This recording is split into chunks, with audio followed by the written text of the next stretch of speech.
Hola a todos, en el vídeo de hoy vamos a resolver un ejercicio de obtención de elipsis. Leemos el enunciado. Obtener la elipse conociendo la posición de un foco, la recta tangente R y las dimensiones de los ejes, y nos lo dan como cifra numérica. Vamos a echar mano de este croquis que empleamos en clases anteriores con todos los elementos de la elipse. Marcamos los elementos que tenemos en el enunciado, que son por un lado el foco más próximo a la recta tangente, por otro lado la recta tangente,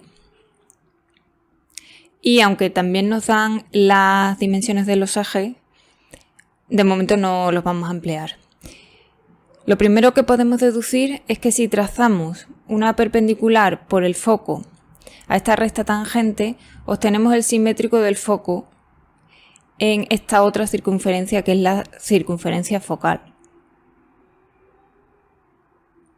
El foco sería F1', el foco simétrico, y sería un punto perteneciente a la circunferencia focal. Por lo tanto, podemos empezar a hacer estos trazados para resolver el ejercicio. Trazamos la perpendicular a F2, a R, por F2. Nos servimos para ello del compás.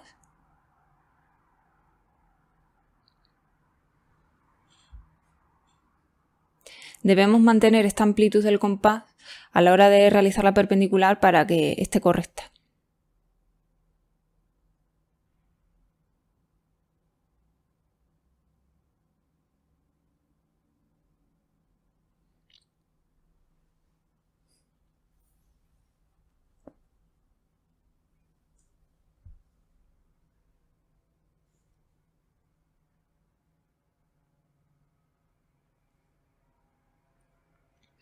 Perpendicular trazada. Ahora vemos que como el foco F1' es simétrico respecto a la recta tangente, pues la distancia desde esta intersección al foco se mantiene.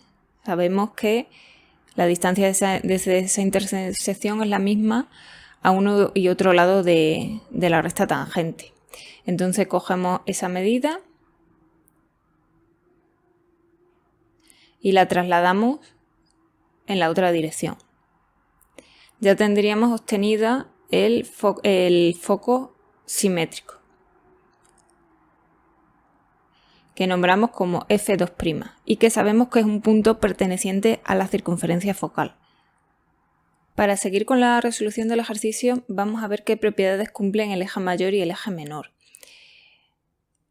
Situamos el eje mayor en este croquis y vemos que esa distancia AB que nos dan realmente es la suma de estos dos radiovectores, los dos radiovectores que pasan por el vértice C.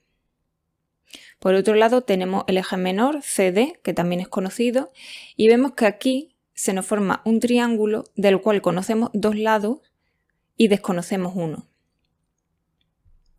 Sabemos que ese lado del triángulo rectángulo es la mitad del eje mayor AB, que es un dato que conocemos. Y este otro lado del triángulo es la mitad del eje menor CD, que también es un dato conocido.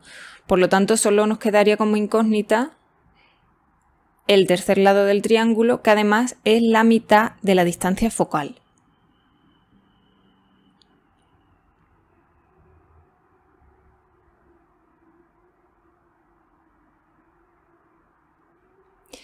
Así que vamos a trazar este triángulo para obtener esa media distancia focal.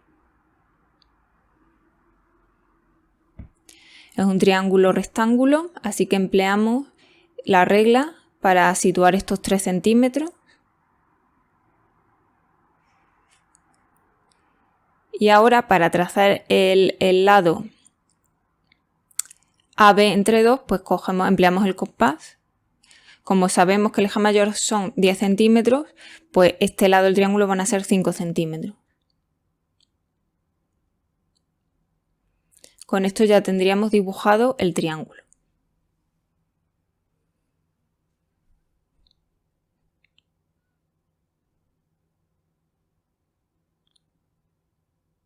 Y esta distancia sería la mitad de la distancia focal. Por lo tanto, multiplicándola por 2 tendríamos la distancia focal al completo.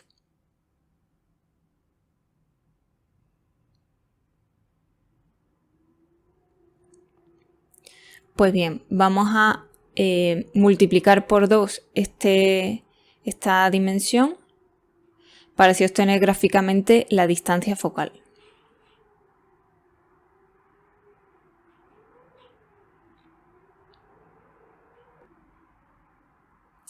Lo nombramos para que quede claro a qué nos estemos refiriendo y no nos hagamos un lío con los datos de los ejes.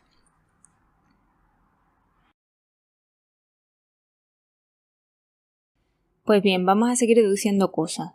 Tenemos situado este foco simétrico, que es F2', y sabemos que ese punto está incluido en la circunferencia focal, que es una circunferencia muy importante que se traza desde cada uno de los focos con radio el eje mayor AP.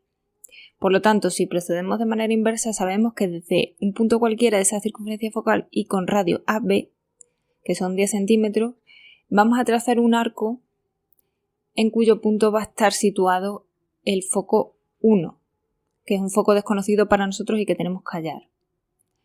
Por lo tanto, de manera simbólica voy a llamar a este arco línea de centros, porque sabemos que en uno de sus puntos está situado el foco.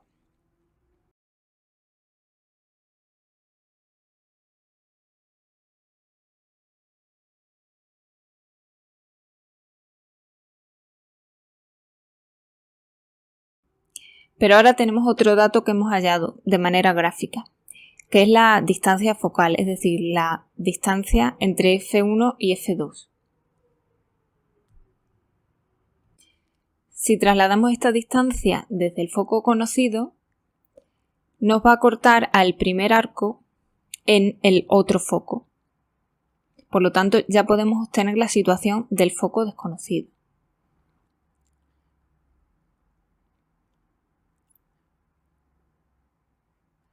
Empezamos trazando esta circunferencia focal.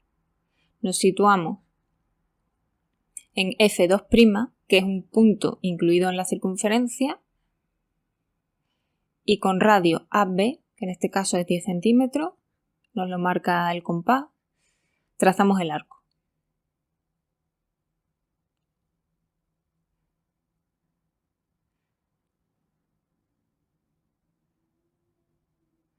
Nombramos este arco como CF de circunferencia focal. A continuación, para posicionar esta distancia focal, la tomamos directamente en este esquema y con centro en F2 trazamos el segundo arco. Ya obtenemos una intersección que va a ser ese segundo foco F1. Realmente ya con esto tenemos resuelto el ejercicio. Ahora ya simplemente tenemos que ir trasladando datos e ir dibujando la elipse.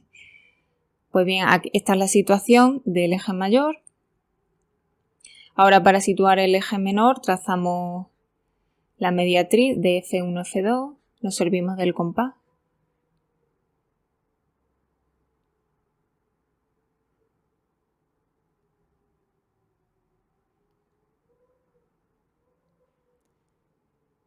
En este punto de corte se sitúa el centro.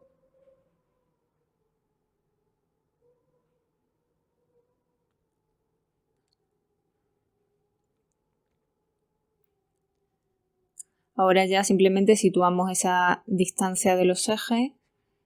Como nos dicen que son 10 centímetros, pues situamos a uno y otro lado del centro 5 centímetros.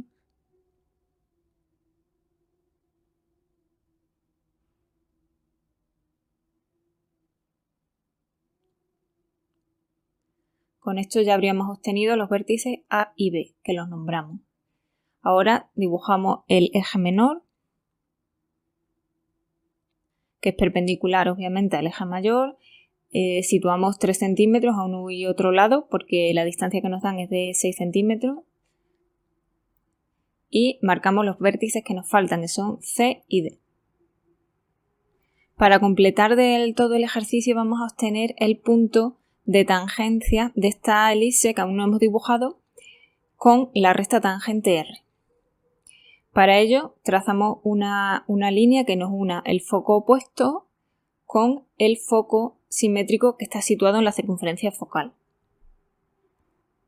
Como veis, todas estas son cosas que podemos deducir muy fácilmente de este esquema de propiedades generales, que no es necesario que memoricemos los pasos porque sí, sin basarnos en un fundamento. Y con esto ya quedaría definida la elipse. No es necesario dibujarla, pero yo aquí he dibujado un cuarto de ella para que veáis el resultado.